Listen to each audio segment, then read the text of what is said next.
토요일 저녁 밤에 귀한 시간 이 자리에 오셨는데 우리 주님 손잡고 또 믿음의 길, 생명의 길 걸어가는 우리 모든 성도님들 되시기를 축복합니다.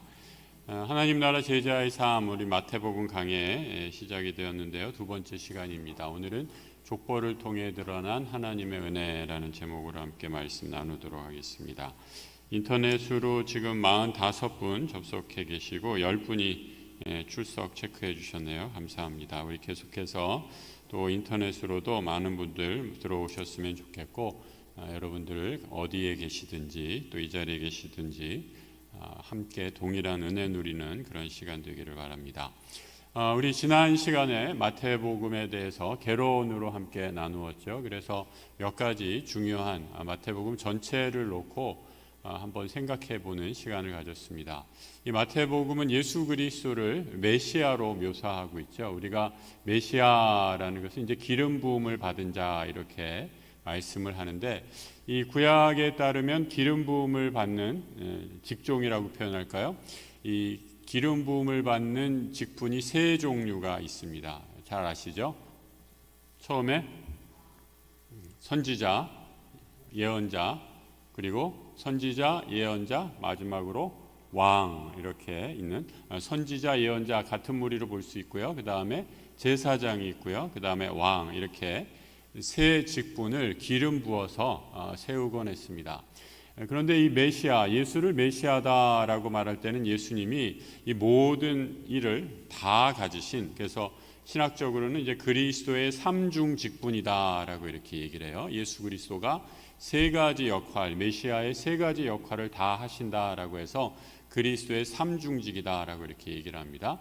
예수님이 선지자요 예언자다라는 건 무슨 말씀이실까요?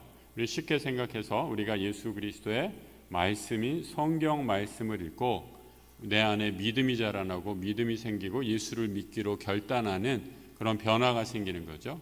이 자리에 계신 분들, 또 인터넷으로 함께 예배 드리시는 분들은 다 예수의 생명의 말씀에 반응하셔서 예배의 자리에 나온 분들이에요. 그렇기 때문에 예수를 예언자, 선지자로 받아들이는 분들이 함께 예배하는 줄 믿습니다. 또 메시아이신 예수님께서 제사장이다라는 말은, 제사장은 어떤 역할을 하는 거예요? 구약에서 이스라엘 백성들이 제물을 가지고 와서 그 번제, 동물의 제사를 피를 흘리면 그 피가 내 모든 죄를 사하는 제사장으로서의 역할을 감당하는데, 예수님이 그런 역할을 하셨죠. 어디에서? 십자가에서 그 깨끗한 죄 없으신 보혈의 피를 흘리셔서 우리의 모든 죄를 다 사해 주셨다라고 이렇게 말씀하는 겁니다. 그리고 예수님 마지막으로 왕이 기름 부음을 받는 메시아인데, 예수님은 우리에게 생명의 말씀을 전해주시고 우리의 죄를 용서해 주셔서 이제 우리 내 삶의 주인으로, 왕으로 오신 분이시다라는 거예요. 그래서 예수님이 우리 삶의 왕으로, 내가 주님을 그리스도로 주로 고백하게 되면 어떤 역사가 일어나는가?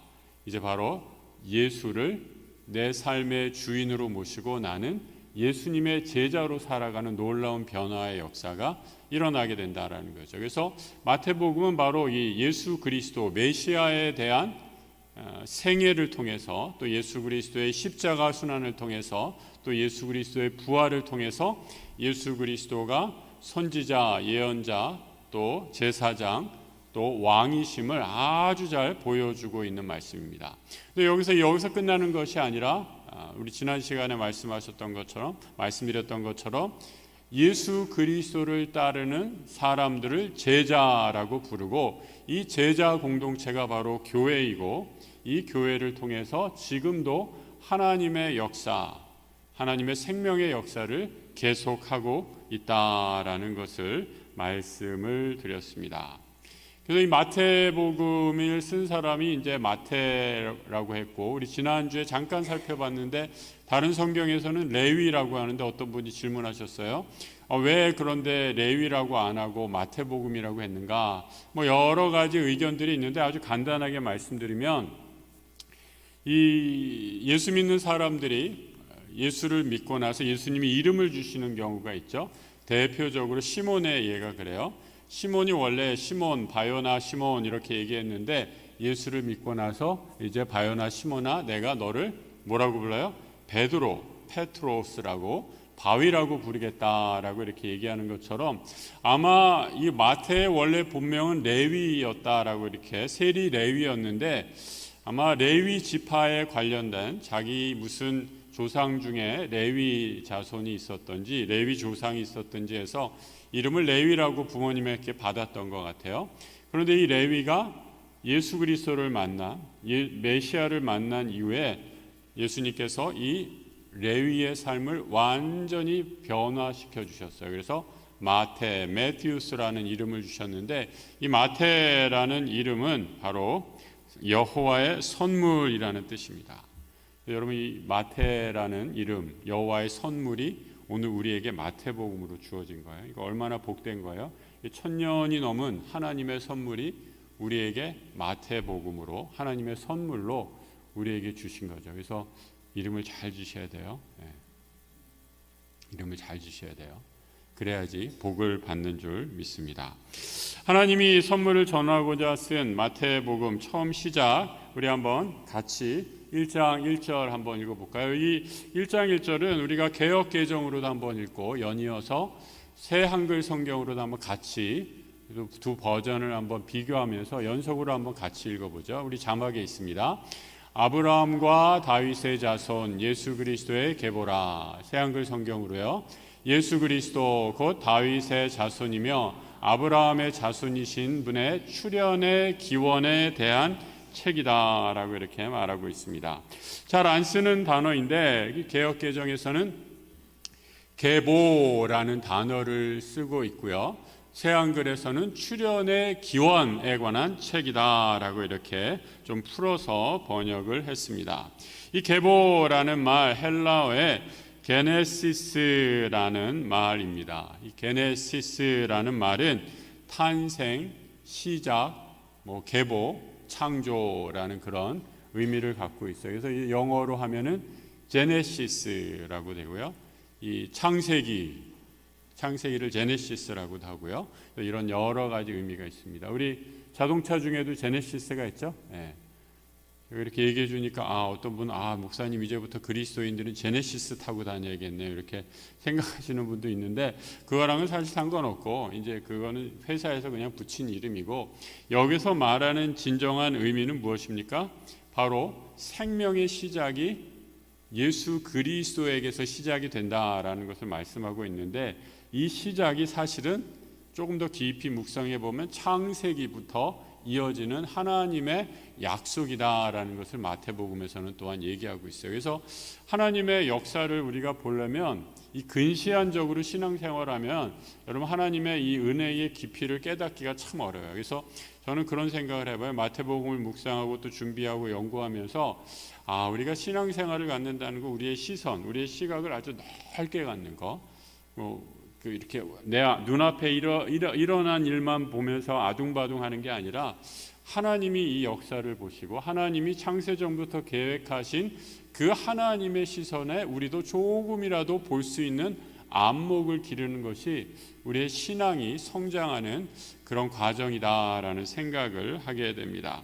그런데 하나님께서 이 게네시스, 계보를 통해서 하나님이 메시아를 약속해 주셨다라고 이렇게 말씀하면서 1장 1절에서 아까 읽은 것처럼 아브라함과 다윗의 자손 예수 그리스도다, 계보다라고 이렇게 얘기하고 있어요. 예수 그리스도가 다시 말해서 창세기의 아브라함 그리고 이스라엘이 가장 번영했을 때 이스라엘의 왕국을 세운 다윗에 이어서 그 다윗의 자손인 예수 그리스도로 이어지는 것을 말씀해 주고 있다라는 겁니다. 여러분 그럼 우리가 아브라함이 어떤 사람인가라는 거 아주 간략하게만 여러분들 다 알고 계시는 아브라함에 대해서 생각을 해보겠습니다. 아브라함 하면은 뭐가 생각나세요? 처음에 아브라함을 일컫는 말 있잖아요. 우리 뭐의 조상? 믿음의 조상이다라고. 아브라함을 믿음의 조상이다라고 하면서 아브라함을 믿음의 조상이다 일컫는 가장 결정적인 사건 하나 떠오른다면 뭐가 있을까요? 창세기 22장에 그 아들 이삭을 100세 때 낳은 이삭을 모리아 산으로 가서 바치라 라고 했을 때 어떻게 그 귀한 아들을 바쳤을까? 그런데 아브라함은 믿음으로 하나님께서 주신 이 아들, 100세에 얻은 천하보다 귀한 이 아들을 하나님 말씀에 의지하여 아낌없이 바치는 것을 보고 하나님께서 이 아브라함의 믿음을 귀히 보셨다라고 이렇게 말씀하시잖아요. 그래서 이 믿음의 조상이 되었다라고 이렇게 얘기합니다. 네가 내 독자까지 아끼지 아니하는 것을 보니 정말 네가 나를 사랑하는 줄 내가 알겠노라라고 이렇게 말씀하는 거죠. 여러분, 하나님은요, 말만 하는 것으로는 사랑이 증명되지 않아요. 말만 하는 것으로는 증명되지 않아요. 그죠? 행동으로, 실천으로 우리가 그 믿음이 증명되는 것을 통해서 하나님께서 그 믿음을 보시고 귀히 여기신다라는 거죠. 창세기 22장 17절 이하의 말씀입니다. 하나님이 아브라함에게 네가 정말 나를 사랑하는구나 라는 것을 확증하신 후에 아브라함에게 주신 말씀입니다. 그러므로 내가 너에게 반드시 복을 내릴 것이다. 너의 후손을 하늘의 별처럼 바닷가의 모래처럼 많아지게 해줄 것이다. 너의 후손이 원수들의 성문을 차지할 것이다. 땅의 모든 민족들이 너의 후손 덕분에 복받을 것이다. 내가 나의 말을 잘 들었기 때문이다. 여러분, 이런 복이 어디 있을까요? 말 잘 들어서 이런 엄청난 복을 받는 거예요.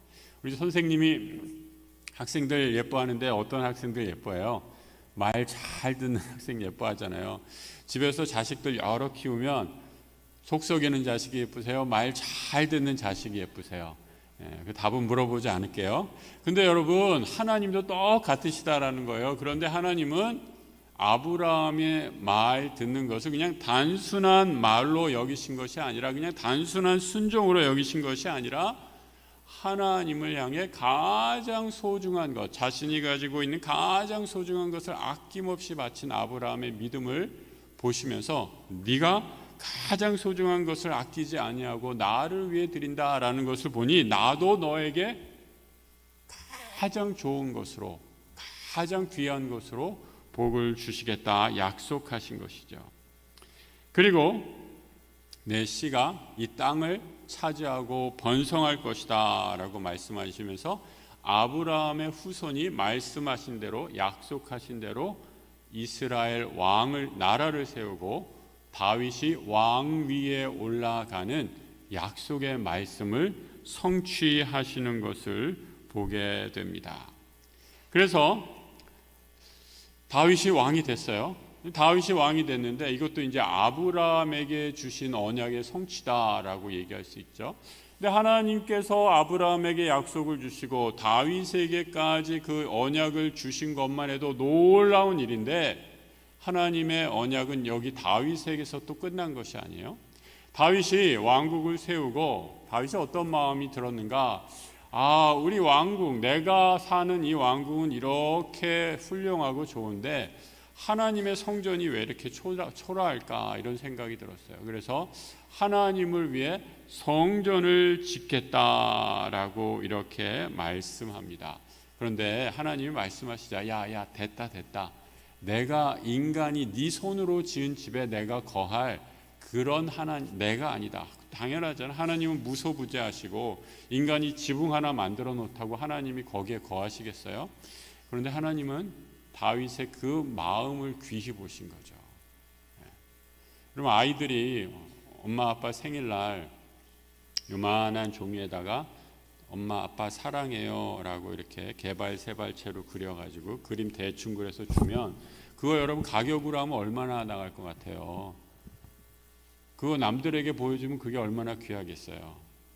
근데 그게 귀하고 소중하고 값으로 환산할 수 없는 건 뭐예요? 내 사랑하는 자식이 부모에 대한 마음을 표현해서 그게 얼마나 귀한 거예요. 부모는 그거 받고 좋다고 막 냉장고에도 붙여놓고 뭐 할머니 할아버지한테 붙여놓고 삼촌 고모한테 다 보여주고 그러잖아요. 왜요? 사랑하는 자녀에게 그런 고백을 받았기 때문에 그것이 귀하고 소중한 것 아니겠어요? 그러니까 똑같은 거예요. 다윗이 다윗이 하나님의 집을 짓겠다라는 거 말도 안 되는 어불성설이에요. 하지만 논리적으로는 말이 안 되지만 하나님은 그 사랑, 그 마음을 어여삐 여기시고 다윗에게 이렇게 축복하셨다라는 겁니다. 사무엘하 7장 11절부터 12절입니다. 우리 같이 한번 읽어볼게요. 전에 내가 사사에게 명령하여 내 백성 이스라엘을 다스리던 때와 같이 아니하게 하고 너를 모든 원수에게서 벗어나 편히 쉬게 하리라. 여호와가 또 내게 이르노니 여호와가 너를 위하여 집을 짓고 내 수완이 차서 내 조상들과 함께 누울 때에 내가 내 몸에서 날 내 씨를 내 뒤에 세워 그의 나라를 견고하게 하리라. 우리 하나님 진짜 통이 크신 분이에요. 다윗이 하나님을 위해 집을 지어주겠다 하니까 그래 아이고 귀하다 장하다 내가 네 마음을 받으마 하면서 하나님이 하신 건 뭐예요? 이제 내가 너를 위해서 영원한 나라를 지어주겠다라고 말씀하시는 거예요. 그것이 바로 메시아를 통해서 이루어지는 생명의 약속이다라는 거예요. 그러니까 여러분 아까 제가 말씀드렸죠. 하나님의 복을 근시안적으로 생각하면 우리가 얻는 복이라는 건 늘 고수준에서만 머무를 수밖에 없는데 하나님은 지금 인류 전체를 통해서 아브라함에서부터 메시아까지 이르는 하나님의 이 스케일을 한번 생각해 보세요. 그 스케일을 이렇게 생각해 보면 우리가 이 믿음의 공동체 생활하다가 이렇게 좀 불편한 일 생길 때 있잖아요, 여러분. 그죠? 김 집사는 왜 그래? 이 집사는 왜 그래? 아이 저분은 왜 그래? 그런 일 없으세요? 그런 일 있을 때 여러분 우리가 어떤 시각을 가지겠어요? 하나님이 주실 복이 어마어마한데 내가 그런 거 가지고 싸웠나라고 좀 부끄러운 생각 들지 않으시겠어요? 그러니까 신앙은 내가 가지고 있는 믿음의 캐파를 계속 넓혀가는 거예요. 우리가 성경을 통해서 우리가 그 관점을 배우는 것이 믿음의 훈련이다라고 생각합니다. 다윗의 씨를 통해서 주시겠다 하신 약속. 그 아들이 누구예요? 다윗의 씨를 통해서 주시겠다 하신 후손이 누구예요? 예수 그리스도 메시아죠. 마태는 전직 세리 레위인 마태는 이 놀라운 하나님의 구원의 계획을 보고 이 마태복음을 한자 한자 믿음으로 써 내려갔다라는 겁니다. 그래서 여러분 우리 한 사람 한 사람이 이 하나님의 사랑을 깨닫는 사람으로 이 자리에 서 있게 될 때 하나님의 은혜를 발견하게 되는 줄 믿습니다. 근데 이 마태복음은요, 처음에 1장에 아주 긴 족보가 나와요. 우리가 오늘은 그 족보를 읽지 않고 18절부터 읽었어요. 나중에 여러분 집에 돌아가셔서 1절부터 17절까지 한번 쭉 읽어보세요. 여러 사람의 이름이 나오는데, 자, 이 족보의 구조를 1장 1절부터 17절까지 그 족보를 쭉 설명하면서 이 족보가 이런 족보다라고 하면서 한마디로 한 줄 평을 합니다. 이 17절에 이렇게 이 족보의 한 줄 평이 아니라 네 줄 평이네요. 이 족보를 네 줄로 이렇게 요약하고 있어요. 한번 같이 한번 읽어볼게요. 그런즉 모든 대수가 아브라함부터 다윗까지 14대요. 다윗부터 바벨론으로 사로잡혀 갈 때까지 14대요. 바벨론으로부터 사로잡혀 간 후부터 그리스도까지 14대더라. 14대씩 14대씩 끊어서 아브라함부터 바벨론까지, 아브라함부터 다윗까지, 다윗부터 바벨론까지, 바벨론부터 그리스도까지 14대로 14 곱하기 3 해서 쫙 이렇게 한 대씩 끊어서 이것을 나누고 있었다라고 이렇게 얘기를 하죠. 그러니까 여러분 이것을 읽을 때 그럼 왜 이렇게 14대씩 나누었을까라는 이제 의문이 드는 거죠. 최근에 20세기 초에 들어가서 이제 여러 가지 성경 비평, 소위 이제 고등 비평들이 이제 발달을 하면서 이제 여러 주석학자들이 이런 내용들을 밝혀내기 시작하는데, 이 14의 의미가 뭘까라는 것을 생각해 보니까 다윗이라는 글자가 있어요. 다윗을 이렇게 히브리어로 쓰면 이런 철자가 나옵니다. 제가 사진 한번 갖고 왔는데 한번 보여주세요. 예, 이 히브리서는 우리처럼 이렇게 오른쪽에서 왼쪽에서 오른쪽으로 쓰는 게 아니라 오른쪽에서 왼쪽으로 써요.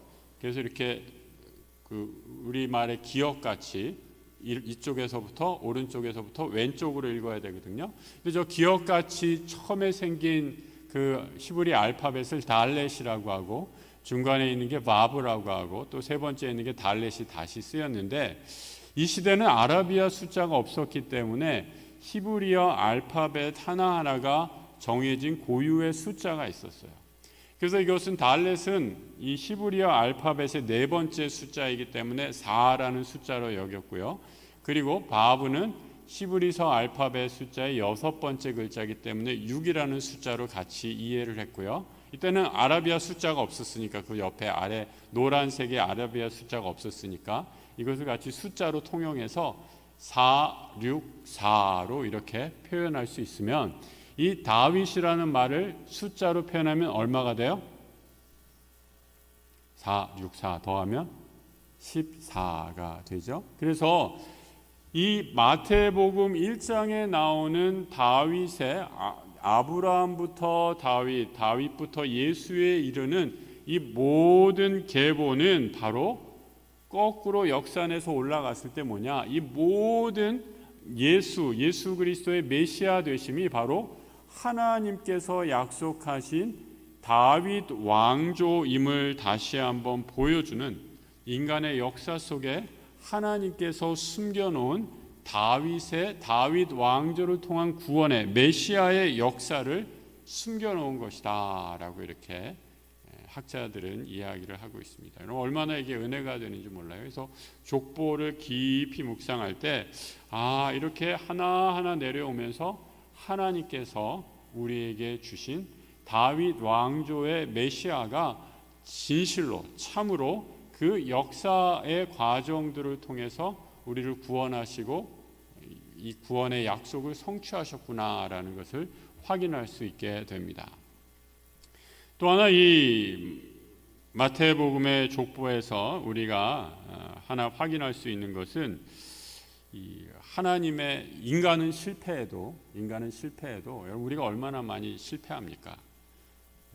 늘 실패하잖아요. 인간의 역사를 한번 보세요. 잘한다고 해도 실패하고, 나라, 민족 역사, 개인의 역사 다 마찬가지 아니에요?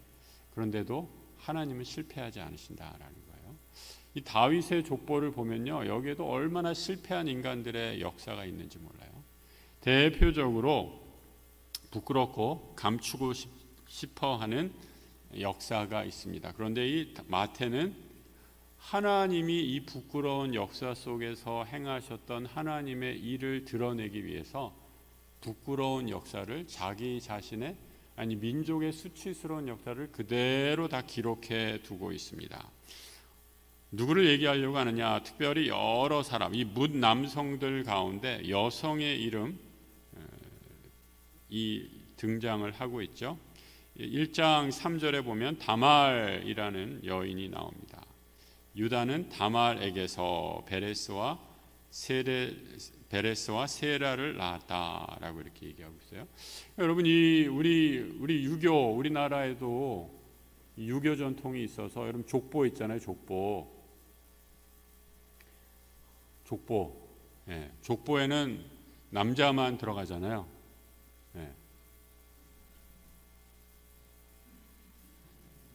족보에 남자만 들어가요. 그죠? 족보에 여자 이름을 넣는 족보는 없어요. 근데 성경에 기록된 족보에서는 남성 이름뿐만 아니라 여성의 이름이 당당히 들어가고 있습니다. 그런데 이 다말이라는 여성은 어떤 여성이었어요? 그 앞에 유다는 다말에게서 이렇게 얘기하잖아요. 유다는 다말의 누구였어요? 시아버지.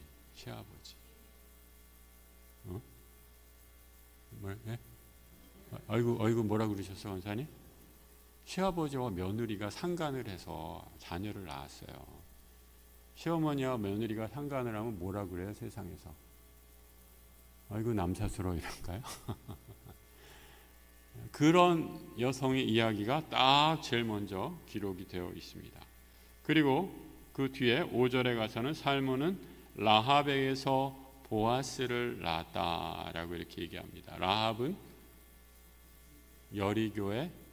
여리고성의 아주 유명한 기생이었어요.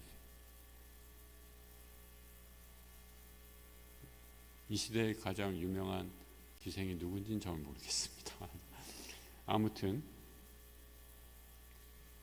그 시대에 가장 부끄러운 직종의 부끄러운 여성의 이름이 성경에 기록이 되어 있다라는 거죠. 또 몇 줄 지나가서 어떻게 됩니까? 룻이 5절에 또 나오죠. 룻은 모함 여인이었어요. 이방인이었어요. 또 바로 그 이어지는 6절에 이새는 다윗 왕을 낳았으니 다윗은 우리아의 아내에게서 솔로몬을 또 낳았다. 이야기는 다 아시죠?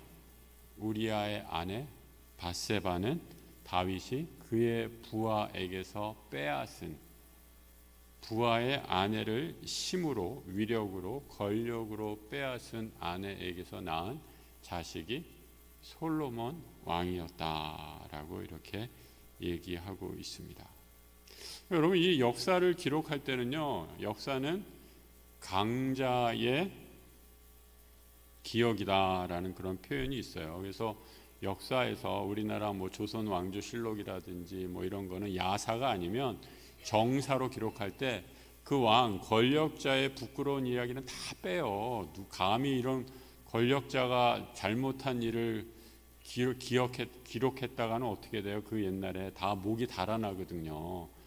임금님 귀는 당나귀라고 어떻게 거기다 기록을 하겠어요? 절대로 그렇게 기록을 할 수 없어요. 그렇기 때문에 우리 임금님은 위대하시고 뭐 날 때부터 막 영광의 빛을 가지고 태어나시고 온갖 좋은 얘기만 다 쓰는 게 세상 역사, 힘을 가진 자, 강자의 기록인데 우리 성경에서는 전혀 부끄러운 일들, 남들에게 얘기하기도 싫은 일들, 온통 수치스럽고 부끄러운 일을 그대로 기록하고 있다라고 말씀하고 있습니다.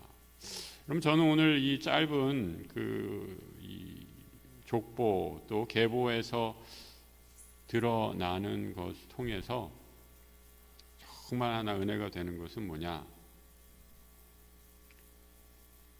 인간이 여러분이 하나님께 복을 받으려는 의지보다 여러분 우리 다 복 받고 싶잖아요. 그죠? 여러분 다 복 받고 싶어서 이 자리에 나오시잖아요. 우리가 하나님께 복 받고 싶은 의지보다 하나님이 우리에게 복 주시려는 의지가 비교도 할 수 없을 정도로 더 커요. 믿으십니까? 하나님이 어떻게 이런 인생들에게 복을 주시려고 이런 일을 하고 계신가 생각할 때 내가 하나님께 복 받고 싶어서 하나님 이것 좀 해주세요, 저것 좀 해주세요 라고 기도하는 그런 소박한 꿈보다 하나님이 우리 인생을 향해 이 인류를 향해 또 우리의 구원을 향해 복 주시고자 하시는 계획은 비교할 수도 없이 더 크고 위대하다라는 것을 발견하게 됩니다. 그래서 여러분 우리 삶에 여러분들의 과거 지금까지 살아왔던 인생을 한번 잠시 생각해 보세요. 부끄러운 일들 많으십니까? 말하기 싫은 수치스러운 일들 있으십니까? 정말 쪽팔려서 얼굴 들지도 못하겠네라는 일을 당하셨던 그런 경험이 혹시 있으십니까? 성경은 오늘 말씀을 통해서 No problem, 아무 상관없다라고 말씀하십니다. 왜요?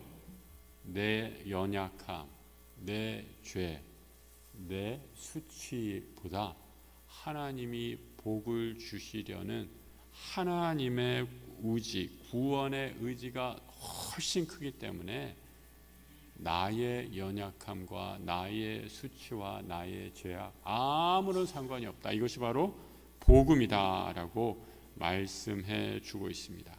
그래서 성경은 인간의 위대함, 다윗이 아무리 위대하고 봤자 다윗은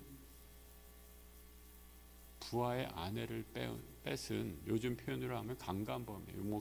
간통 이런 게 없어졌다고 하지만 죄를 지은 사람이에요. 이런 인간의 수치스러운 역사에도 하나님의 은혜를 드러내는 거예요. 이게 바로 구속사라는 이제 관점이 여기에서 등장하는 것이죠. 다 어떻게 보면 이제 주류 바깥에, 주류의 인생이 아니라 아웃사이더들에서 하나님의 구원의 역사가 일어나는 것을 보게 됩니다. 근데 마태는 거의 의도적으로 여인의 이름을 기록하지 않는 이 당시 관례에 벗어나 파격적으로 다말, 라합, 룻, 밧세바라는 이름을 기록해서 하나님의 은혜, 아까 우리가 찬양했잖아요. 은혜 아니면 살 수가 없다라는 것. 하나님의 은혜는 내 인간의 배경, 혈통, 명예, 무대, 지식 그거랑은 아무 상관이 없이 전적인 하나님의 은혜 안에 서 있다라는 것을 가르쳐주고 있습니다. 여러분 이 사실을 믿으십니까? 내가 이 자리에 있는 것, 내 의, 공로, 내가 잘나서 이런 것과는 아무 상관이 없이 하나님께서 나를 복 주시고자 하시고 자녀 삼아 주시고 예수 그리스도의 피로 의롭게 여겨주시는 그 은혜로 우리가 여기에 있는 줄 믿습니다. 그리고 이 예수 그리스도를 통해서 우리 주시는 그 은혜는 강자의 역사가 아니라, 아까 말씀드렸죠. 강자의 역사는 승리, 영웅, 권력자의 이야기인데 성경의 역사가는 실패자, 약자, 수치의 자리까지 있는 아무런 보잘것없는 사람을 하나님께서 들어 쓰셔서 구원의 역사까지 이뤄가신 거예요. 그 가장 구체적인 클라이막스가 바로 십자가 사건이죠. 예수 그리스도께서 그 높은 보좌를 버리시고 이 땅에 오셔서 죄인들에게 수모를 당하시고 십자가 아래까지 내려가셔서 우리를 위해 모든 죄를 사하시고 구속하시고 우리의 삶을 하나님의 자녀로 삼아 주신 그 구원의 영광을 보여주시는 것. 그래서 마태복음의 이 짧은 족보 가운데 나오는 이야기는 바로 우리를 향한 예수 그리스도의 은혜, 구속의 역사관을 분명히 보여주고 있음을 우리는 확신하게 됩니다. 인간이 연약해도요, 우리는 죄 가운데 머물러도요, 우리는 믿음이 연약해도요, 하나님은 그 모든 한계를 이기시고 이 땅에 메시아이신 예수 그리스도를 보내십니다. 오늘 1장 21절에 천사가 이 모든, 여러분 생각해 보세요. 지금 제가 아브라함 때부터 이 수천 년 역사를 14대 끊어서 얘기했는데 하나님께서 그 모든 약속을 다 이루신 거예요. 그리고 마침내 1장 21절에서 이제 하나님께서 천사를 통해서 이 메시아의 탄생을 이렇게 말씀하십니다. 21절 우리 같이 한번 새한글 성경을 읽어보겠습니다. 마리아가 아들을 낳을 텐데 그 이름을 예수라고 하세요. 바로 그 아이가 그의 백성을 그들의 여러 죄에서 구원할 것입니다. 예수, 죄에서 구원할 자, 그리고 이 아이가 그의 백성을 모든 죄에서 구원할 것입니다. 백성을 구원할 것입니다. 마침내 아브라함에게 다윗에게 주셨던 약속이 마침내 성취될 것입니다 라고 이렇게 선언하고 선포하고 있는 것입니다. 그래서 여러분 우리가 예수의 이름을 붙잡아야 돼요. 예수. 살아도 예수, 죽어도 예수, 기쁜 일이 있어도 예수, 슬픈 일이 있어도 예수, 만사가 형통할 때도 예수, 고난 중에도 예수 해야만 우리는 예수의 이름의 능력에 힘입어 다시 예수의 이름으로 일어날 수 있는 줄 믿습니다. 23절에 이 예수를 이렇게 또 다른 이름을 설명해 주고 있죠. 보라, 처녀가 아이를 가져 아들을 낳을 텐데 사람들이 그 이름을 뭐라고요? 임마누엘이라 부를 것이다 라고 말씀합니다. 임마누엘, 다 아시는 것처럼 하나님이 우리와 함께 계신다라는 거예요. 그러니까 여러분 우리가 이 신앙은 그냥 지식으로 여기는 게 아니라 내가 가장 연약할 때,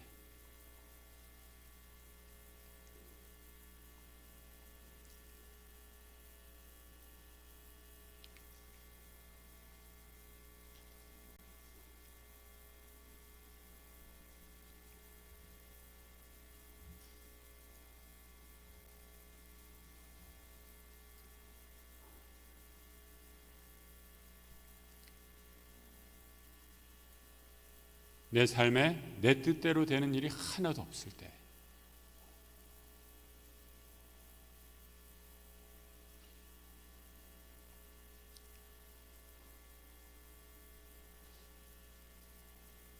내 계획이 다 무산되어서 내가 세상에서 가장 초라해 보이는 그 순간에, 그때 하나님께서 나와 함께 하시는 임마누엘의 주님이시다라는 것을 고백하는 게 우리가 예수를 믿고 있다라는 그런 증거라는 것이죠. 하나님은 우리와 함께 하십니다. 그리고 이 아들은 마리아의 아들이 아니라 아브라함 때부터 다윗을 통해서 또 우리를 구원할 메시아이심을 하나님께서 약속해 주신 우리를 위한 구원자로 오신 하나님의 아들 임마누엘이심을 마태는 우리에게 말씀해 주고 있습니다. 애굽에서 하나님께서 아들을 불러내셨습니다. 마태복음 2장 15절에 이렇게 말씀하고 있죠. 주님이 예언자를 통해 하신 말씀을 이루려고 하신 것이다. 이런 말씀이었다. 이집트에서 나의 아들을 불러내었다. 하나님이 왜 하나님의 아들 예수 그리스도를 이 세상에 보내셨을까? 우리를 죄에서 구원하시기 위해 주님은 아들 예수 그리스도를 이 땅에 보내시고, 우리가 연약할 때, 우리가 아무것도 아닐 때, 우리가 인생에서 그야말로 nothing일 때, 누구도 알아주는 사람이 없을 때, 실패하고 연약하고 무기력할 때 우리와 함께 오셔서 임마누엘 하나님 되시겠다 말씀하고 계십니다. 이 하나님을 만나고 이 하나님과 함께하고 이 하나님을 증거하는 것이 신앙의 본질이다라고 말씀해 주고 있습니다. 그리고 이 예수를, 이 생명이신 예수를 증거하는 것이 바로 예수의 제자다라고 말씀해 주고 있습니다. 하나님 다윗을 통해서, 아브라함과 다윗을 통해서 약속해 준 구원의 삶, 여러분이 슬프고 또 기쁘고 또 절망할 때도 하나님이 언제 어디서나 함께 하십니다. 구원의 본질은 하나님이 지금도 우리와 함께 하신다라는 것입니다. 이 사실을 꼭 기억하고 하나님이 오늘도 내 삶에서 역사하시는 놀라운 구원의 은혜를 믿음으로 고백하며 나가는 주의 백성 되시기를 예수 그리스도의 이름으로 축복합니다.